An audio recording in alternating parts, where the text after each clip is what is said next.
In the autumn of 1944, a German infantry division that had been fighting continuously since the Normandy landings received a routine intelligence briefing that was, in almost every respect, identical to briefings its officers had received throughout the entire campaign, an estimate of American forces opposite their sector, drawn from prisoner interrogations, aerial reconnaissance, and captured documents. What made this particular briefing different was not its content, but the reaction of the officers reading it, several of whom had, by this point in the war, begun keeping their own informal tallies of American divisions they had personally identified in combat across the preceding months, watching the same basic units reappear again at full strength after engagements that should, by any reasonable calculation of casualties inflicted, have left them badly depleted for weeks or months. A German intelligence officer compiling that autumn assessment noted,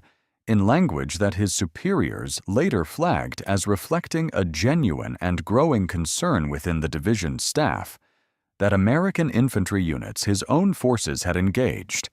and by his own unit's calculations, severely mauled in fighting only weeks earlier, were now appearing in subsequent engagements at what appeared to be full or nearly full strength, reinforced, resupplied, and combat effective again in a time frame that German replacement systems, strained by years of fighting on multiple fronts and a collapsing domestic industrial base, simply could not match. This is the story of American industrial and logistical mobilization during the Second World War, and of the specific and repeatedly documented moment, occurring not once, but across dozens of separate engagements throughout the campaign in Europe, when German officers realized that they were not fighting an army they could wear down through attrition, because the system replacing that army's losses appeared to have no meaningful limit at all. To understand why this realization landed with such particular weight on German military planning, it helps to understand what German strategic thinking about the United States had actually assumed before the war, and how thoroughly that assumption diverged from what German officers ultimately experienced once large-scale fighting against American forces began. German pre-war and early wartime assessments of American military potential were shaped by a combination of accurate observation and significant miscalculation. German planners correctly recognized that the United States possessed enormous industrial capacity, a fact plainly visible in pre-war economic statistics that no serious analyst could reasonably dispute. Where German assessment diverged sharply from reality was in its estimate of how quickly and how completely the United States could convert that theoretical industrial capacity into actual, sustained, combat-effective military output, an estimate shaped heavily by Germany's own experience of the slow and often troubled process of converting its economy to full wartime production, and by a genuine, if ultimately mistaken, belief that American political culture and economic organization lack the centralized discipline necessary to achieve rapid, comprehensive military mobilization on the scale that a war against Germany and Japan simultaneously would actually require. What German planners consistently underestimated was the specific combination of institutional preparation, industrial flexibility, and sheer physical scale that allowed the United States to convert its economy to wartime production far more rapidly and far more completely than German assessments had predicted. American industrial mobilization in the years following Pearl Harbor represented one of the most extensive and rapid economic transformations in modern history, an effort that converted automobile factories to tank and aircraft production, that built entirely new shipyards from undeveloped coastline in a matter of months, and that organized the distribution of raw materials, labor, and manufacturing capacity across the entire continental United States with a level of centralized coordination that eventually exceeded, in raw output terms, the combined military production of every other major combatant nation in the war. This was not a matter of American factories simply producing more individual items than German factories, though that was certainly true across nearly every category of military equipment. It was a matter of the entire system, from raw material extraction, through manufacturing, through transportation, to the front lines, being organized and scaled in a way that consistently outpaced what German intelligence estimates, based on pre-war assumptions about American economic and political limitations, had projected as even the outer bound of realistic American wartime output. The specific dimension of this production capacity that most directly and repeatedly confronted German soldiers on the actual battlefield was not tanks or aircraft. Dramatic as American output in those categories certainly was, but the far less visible and far more consequential system of personnel replacement, the pipeline of trained American soldiers, equipment, and supplies that flowed continuously from American training facilities and factories across the Atlantic and directly into combat divisions in France and later in Germany itself. German infantry divisions fighting in the West operated under a replacement system that by the middle years of the war was severely strained by simultaneous fighting on the Eastern Front, by Allied strategic bombing that increasingly disrupted German transportation and manufacturing infrastructure, and by a German population that had already been drawn on extensively for military service since the earliest years of the conflict. A German infantry division that suffered heavy casualties in a major engagement could reasonably expect that rebuilding to anything approaching full combat strength would require weeks or months, constrained by training pipeline capacity, by equipment availability, and by an increasingly compromised transportation network struggling under the weight of Allied air interdiction. American divisions operating in the same theater drew on a fundamentally different logistical reality, a replacement and resupply system built around the enormous industrial and demographic base of a country that had not experienced direct attack on its own manufacturing infrastructure, and that had organized its entire wartime economy, from the earliest months of American entry into the war, specifically around the goal of sustaining exactly this kind of continuous, high-volume replacement flow to combat units engaged in extended fighting. A German infantry officer who fought in Normandy and later in the fighting through eastern France, in a post-war account collected as part of a broader historical study of German officer perspectives on the Western campaign, described the specific and cumulative psychological effect of encountering this pattern repeatedly over the course of several months. He said that his division had, on multiple occasions, inflicted what his own unit's assessment considered genuinely severe casualties on specific American infantry regiments in defensive engagements, casualties that, applied against his own division's replacement capacity, would have required a substantial period of rebuilding before that unit could be considered combat effective again. He said that in several documented instances, his division encountered what appeared to be the same American regiments again within a matter of weeks, operating at what seemed to be close to full strength, an outcome that he described as producing a specific and demoralizing realization among his fellow officers that the arithmetic of attrition warfare that German military doctrine had always assumed would eventually favor a smaller, more disciplined force, fighting a materially wealthier but supposedly less committed opponent, simply did not apply against an opponent whose replacement pipeline appeared to function on a timescale that German logistics, even under ideal circumstances, could not begin to match.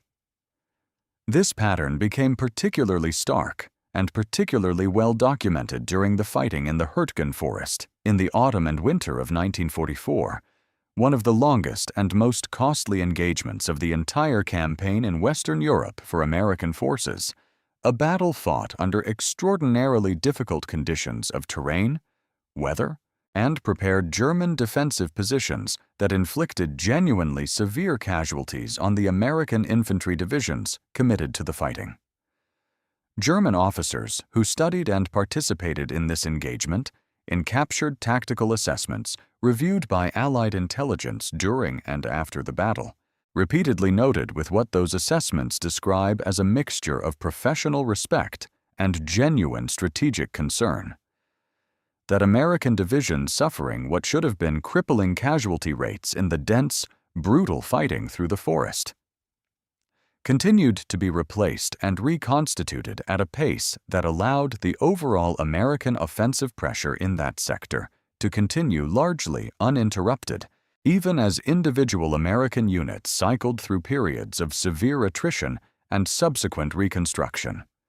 A German Corps-level assessment. From this period, later reviewed by historians studying the battle, specifically noted that this pattern represented a fundamentally different operational reality than what German planning had assumed would govern extended attritional fighting against American forces, an acknowledgement that the traditional German assumption about wearing down a materially superior but supposedly less resilient opponent through sustained casualties simply did not hold when that opponent's replacement system operated at the scale and speed the American system had demonstrated. The scale of American shipbuilding capacity added a further and specifically visible dimension to this pattern that German naval and logistics officers tracked with particular attention, since the entire American war effort in Europe depended on the ability to move an enormous and continuous flow of troops, equipment, and supplies across the Atlantic, despite German submarine efforts specifically designed to interdict exactly that flow. American shipbuilding output during the war, driven by standardized mass production techniques applied at a scale that had never previously been attempted in maritime construction, reached a rate that German naval planning had significantly underestimated in its pre-war and early wartime assessments of how effectively submarine warfare could actually strangle American logistical capacity. German naval officers responsible for assessing the effectiveness of the submarine campaign against Allied shipping documented, with what several post-war accounts describe as genuine professional alarm, a pattern in which American shipbuilding capacity began, by the middle years of the war, to replace lost tonnage faster than German submarines could realistically sink it, a development that fundamentally undermined the entire strategic premise of the submarine campaign as a means of preventing the sustained buildup of American forces in Europe. A German U-boat commander, in a post-war memoir addressing this specific period of the war, described the particular and demoralizing experience of receiving updated intelligence assessments that increasingly characterized the submarine campaign not as a means of actually reducing Allied logistical capacity in any meaningful strategic sense, but merely as a means of imposing marginal additional cost and delay on a flow of American men and material that had, by that point in the war, become effectively unstoppable through submarine action alone.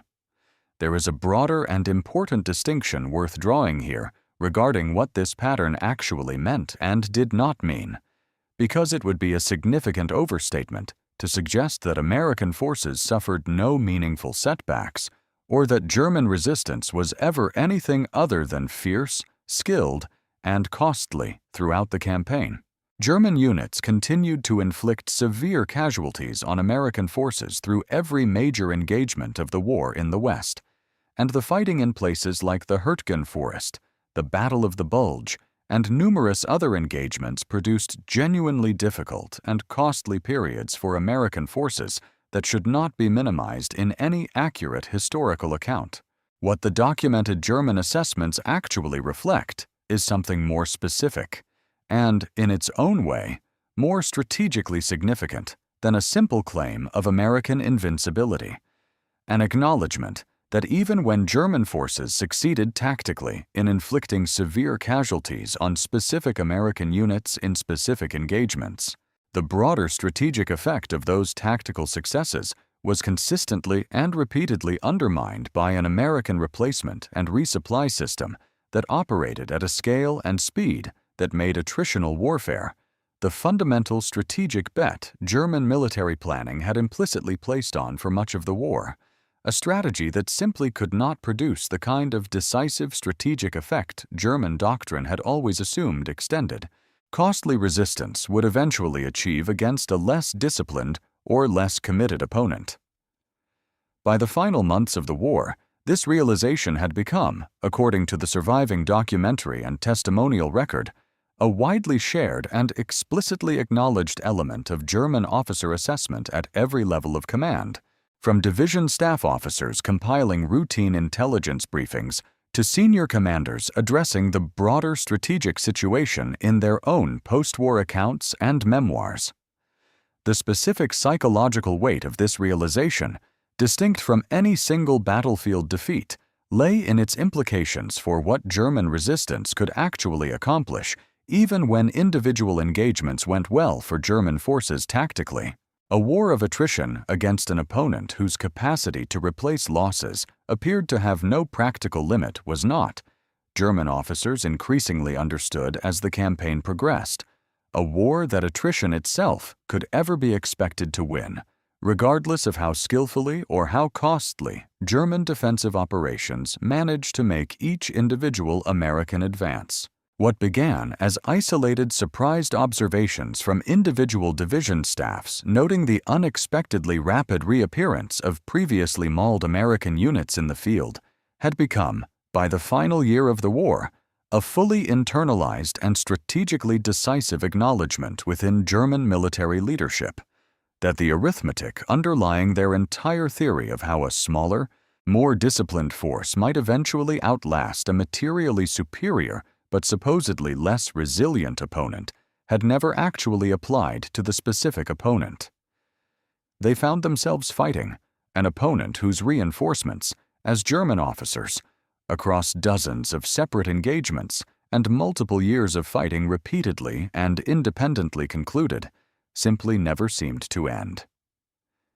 It is worth examining more closely the specific institutional machinery that made this replacement pace possible, because the achievement was not simply a matter of raw American population size or industrial output in the abstract, but of a specifically designed and remarkably effective system connecting training, equipment production, and transportation into a single continuous pipeline. The United States Army developed an extensive training infrastructure across the continental United States, specifically designed to process enormous numbers of new soldiers through basic and specialized training simultaneously,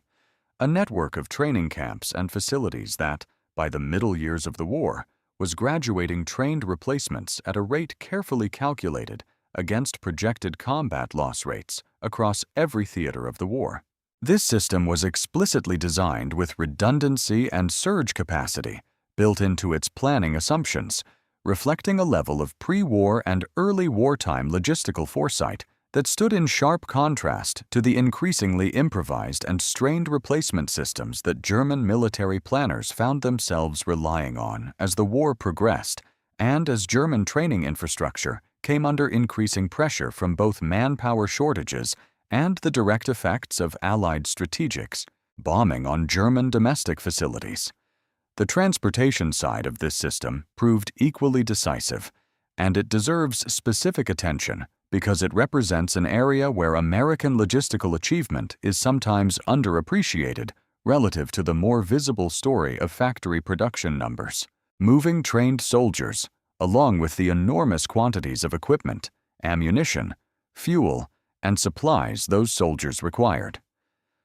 From American training facilities and factories across the Atlantic, and then forward through the transportation networks of France and eventually Germany itself, represented a logistical challenge of a scale that had never previously been attempted in military history. The American Army's Transportation Corps and the broader logistical apparatus supporting the European campaign developed systems for port operation, rail and truck transport, and forward supply distribution that allowed this continuous flow of replacements and material to reach combat divisions with a consistency that German logistics officers, studying the pattern from the receiving end of American offensive operations, found genuinely difficult to disrupt even through concentrated efforts, including submarine warfare, air attacks on transportation infrastructure, and the general chaos of contested terrain. A German logistics officer, captured during the fighting in France, In an interrogation record reviewed by American intelligence analysts studying German assessments of Allied supply systems, specifically noted that German efforts to interdict American supply lines through tactical air attacks and infiltration operations behind American lines produced only temporary and localized disruptions that the broader American logistical system appeared able to absorb and route around with a speed and flexibility that his own experience with German logistics, operating under far greater material and infrastructure constraints, had led him to believe was simply not achievable at the scale American forces were demonstrating. There is a final dimension to this story that deserves attention, because it illustrates how thoroughly this realization reshaped German strategic thinking in the final year of the war, well beyond the level of individual division commanders reacting to specific battlefield surprises. Senior German military and political leadership, including figures directly involved in planning Germany's final defensive strategy, increasingly incorporated an explicit acknowledgement of American replacement capacity into their broader assessment of Germany's strategic position, a recognition that shaped decisions ranging from the allocation of Germany's own dwindling manpower and industrial resources to the underlying strategic logic, however desperate, behind operations like the final offensive in the Ardennes in December 1944. That offensive, whatever its specific tactical objectives, reflected in part a German strategic calculation that had already, by that point in the war, abandoned any serious hope of winning a sustained war of attrition against American forces on the Western Front, seeking instead a single dramatic strategic disruption precisely because German planners had concluded that continued conventional defensive fighting, however skillfully executed, could not produce a strategically meaningful result against an opponent whose capacity to absorb losses and continue advancing had, by that stage of the war, been demonstrated repeatedly and conclusively enough that German military leadership no longer seriously debated the underlying pattern, only how, if at all, Germany might still find some alternative path to an outcome other than the one that arithmetic, made brutally and repeatedly visible on battlefield after battlefield across France and into Germany itself, had already made clear was coming.